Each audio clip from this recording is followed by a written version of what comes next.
Hello to all you beautiful fans in Japan. This is Damo from Iron Maiden.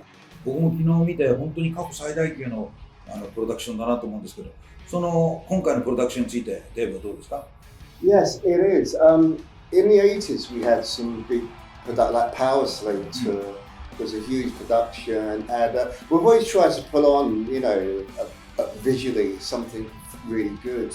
This is definitely the best Iron Maiden show I think ever, and as well because of this, it changes, the scenery changes. So there's extremes, there's kind of a focus on one area of the songs, and the production is built around the songs, and then it dramatically changes into a whole different set, and it kind of fluctuates that throughout the whole show. And then and also as well, the songs we're playing, they're great songs to play, so it's a very good blend between this show, and so it's a kind of show that we've got to take around the whole world at some time is going to see the show.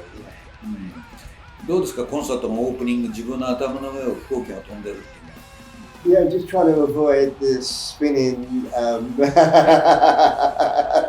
Yeah, I mean, it is good because it's a plane that's always flying, so it's very safe up there. I think you could actually get somebody sitting in there. You could just draw someone sitting in there.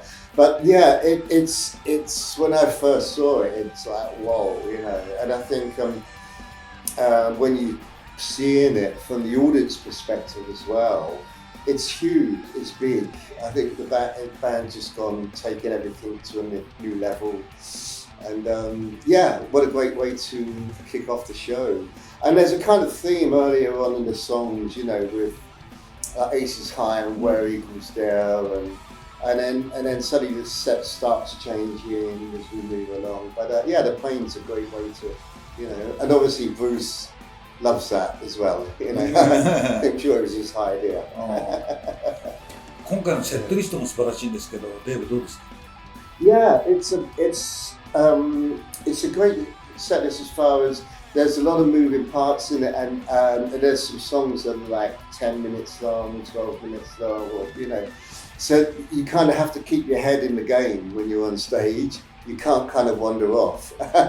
So you kind of focus, and the songs feel really good to play. Even though some of them you have to be very, very aware of what's going on because there's all the time changes, which is good because it keeps you sharp.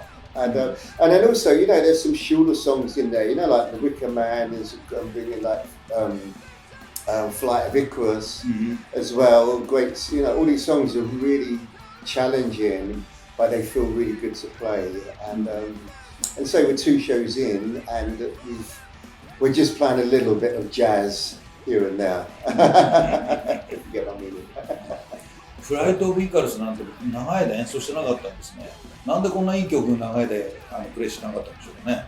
Well, sometimes when we go from you're recording an album, you kind of promoting that album.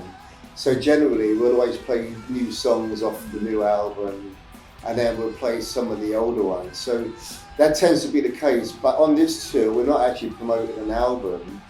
This is kind of like a bit like the game that we have out, the Legacy game. So it was probably easier to grab a bunch of songs which were from different eras, as opposed to like on the last tour it was like the Book of Souls, and it was kind of based around that whole album.